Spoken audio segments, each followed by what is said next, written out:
Thank you very much, Patty.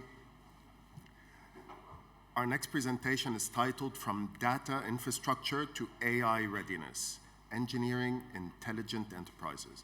I'd like to invite to the stage Ms. Monica Ioannidou Polemitis, Partner and Managing Director at TKI EMEA. Welcome.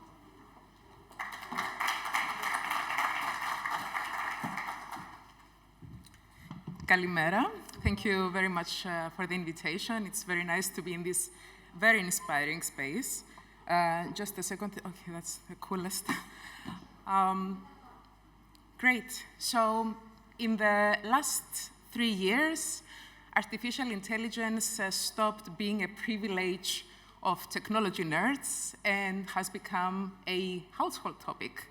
And actually, from a household topic, it has started converging with enterprise realities and has become an essential part in the tech stack and the technology strategy of every business. And I think we can all agree that everybody is looking for ways to embed and incorporate AI in their processes, which is a very exciting time and a very exciting topic for us as technology companies, as well as the actual clients that are implementing it. As exciting a topic artificial intelligence is, data, which is fundamental in the good results of AI, as Paris just said, is a little bit of a more boring topic. And this is what I'm going to focus on today. Unfortunately, this is a very boring topic, but I'm hoping to make it interesting for you. But, oh, great. Allow me to start with some facts that have to do with your sector. The shipping sector has an abundance of data.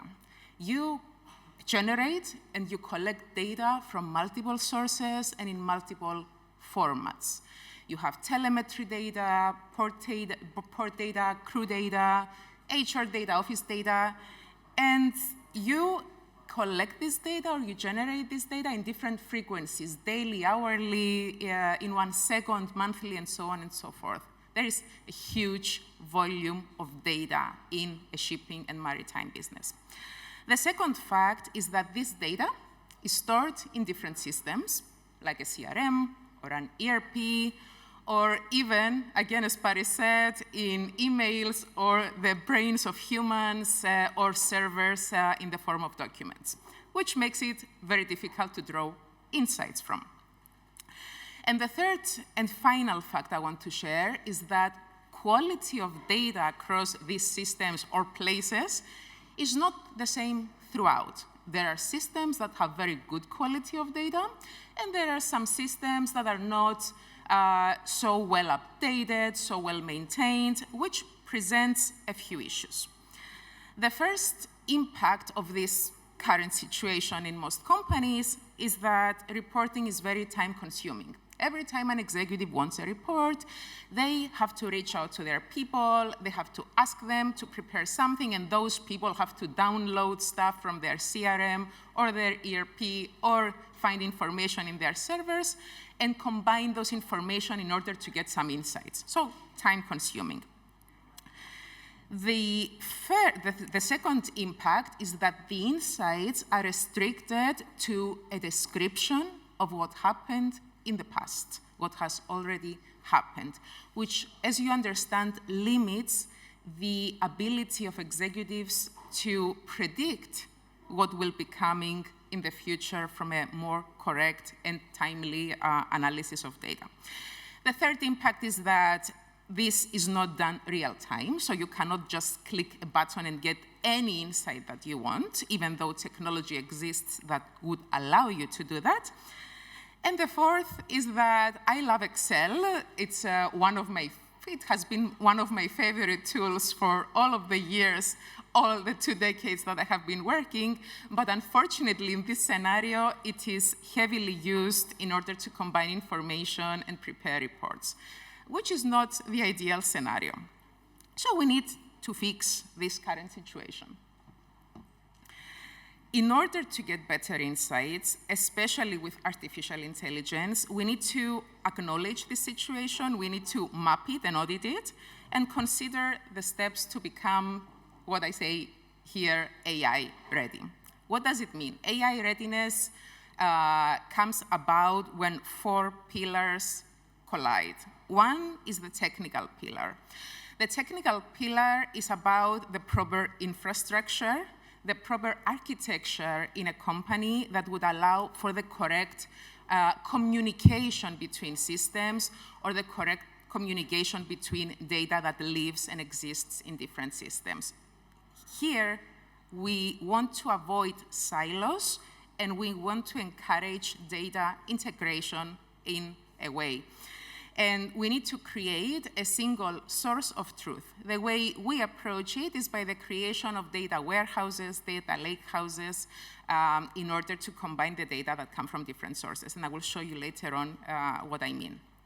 The second pillar is data. Data has to be of good quality.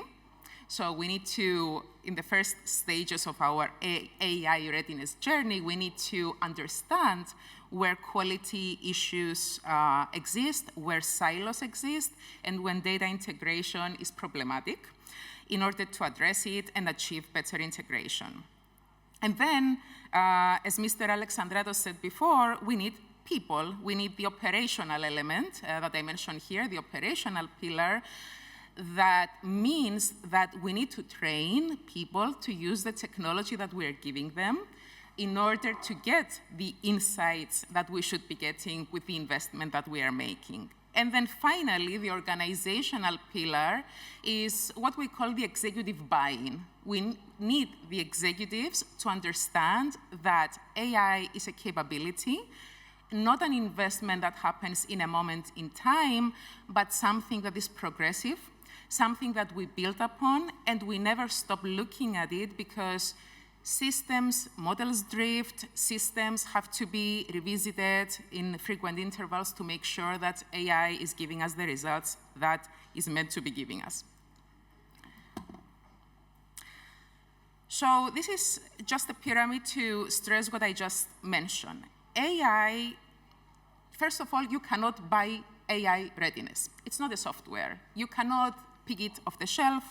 You have to climb into it. You have to climb a pyramid, which starts from awareness and alignment within a company of why we want AI, how much we want to invest in AI, and how we should hierarchize AI initiatives in a company. And then we need to create the infrastructure, the structure and ownership of our data and our systems. We have to build automation systems that will allow us to achieve the data integration that I mentioned before. And then moving upwards, we can then move to intelligence, insight, and predictive analytics, which is what we aim for. So, as you understand, data infrastructure is not just an overhead. It's an investment that a company needs to make before they start considering AI or in parallel. But data infrastructure is something that has to be addressed before any further automation is taken into consideration.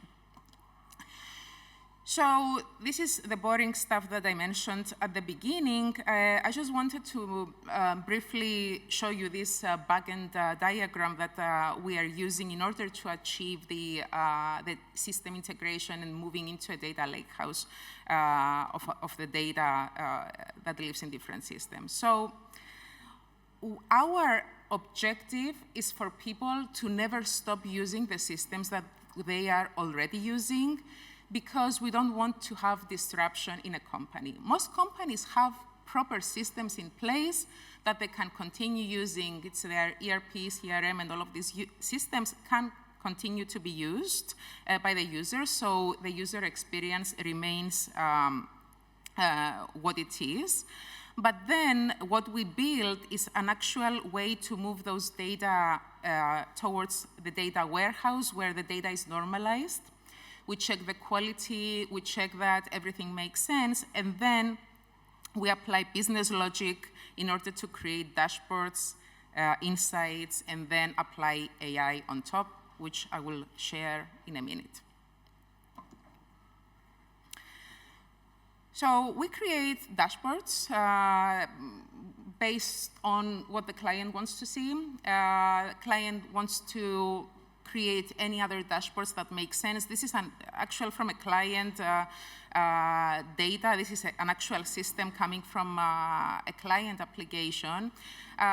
It can combine financial data and crew data in order to draw insights that wouldn't be so easily understood or, let's say, get to just by using our human insights. You can see here that they can check the current status of their operations and check budget versus insights versus actuals, which is an insight that is highly valuable to most companies. And here as well, they can also check out the profitability per vessel if they are managing vessels, check out the outliers. Fun fact is that while we were building this, we did realize that the client had some data that was not correct in their operational systems that we had to go back. So during this exercise, it is often the case that you identify issues with data that wasn't so clear that they were issues when they didn't, let's say, emerge in such a way.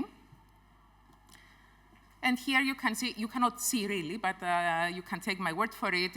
You see crew data and the distribution per rank and per nationality in a ship.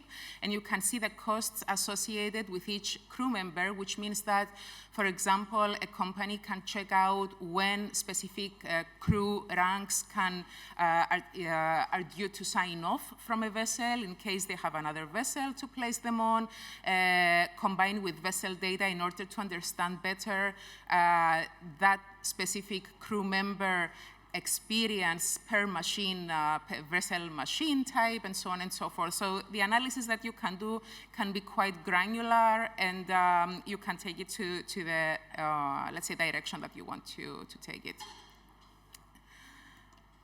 And then, of course, everything is leading to the conversational element and the artificial intelligence real application here, which is basically the ability to chat with the data as you are chatting with Copilot and ChatGPT, limited, of course, to your own data and your own conversation. So we train the data in order to allow for meaningful discussions within companies. And this is the whole essence. When you reach this stage here, where you can converse with your data, it means that this is the time where you can move to agentic AI and to predictive analytics and ask the system to give you insights of what might happen should specific, let's say, topics converge. As Dr. Maheras said before, clients are moving further from dashboards, and we believe the same, so no more dashboards. I say there are already enough in systems and in companies, so we're trying to limit them, but the client will always want to see snapshots of their company, even in limited degree. So we do keep the dashboards. We create them in a way that is not overloading the organization, but at the same time, the future is conversational AI when it comes to data analysis. And finally, I want to share some insights. They're quite random. They're not connected between them, but I wanted to share, based on experience, what we see. As I said before, with a data lakehouse, you invest in capability. With AI, you invest in capability and not a specific software. You're not buying licenses. You're buying you are making a long-term investment, which, of course, has a major benefit in that it allows you to not be locked in a specific vendor. Let's say you have an ERP I'm not going to mention names because I know Adonis is recording it, but if you want to move between ERPs, that doesn't make a difference in the data lakehouse. You just change the way data moves from the system to the lakehouse. So you own your data in a better way than you did before. The second one is that I always say that investment in AI is very difficult to calculate with regards to return on investment. Return on investment today is very difficult to measure because obviously the results are longer term than a specific software. You cannot plug it in and measure how much time was saved from a specific task. You have to look at it as a long-term investment.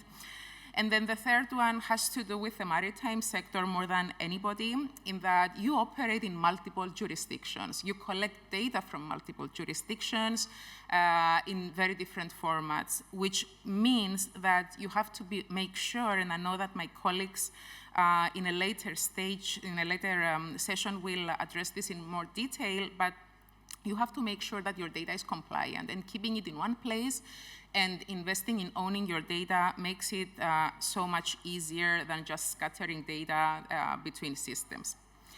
And finally, I want to reiterate what I said before about model drift and bias. Whenever we are building something, we need to make sure that we revisit it in frequent intervals in order to make sure that the results that the system is giving us is correct. It's not hallucinating. It's not trying to please us. And this is a core principle, I think, of how any AI system should be built. Thank you very much.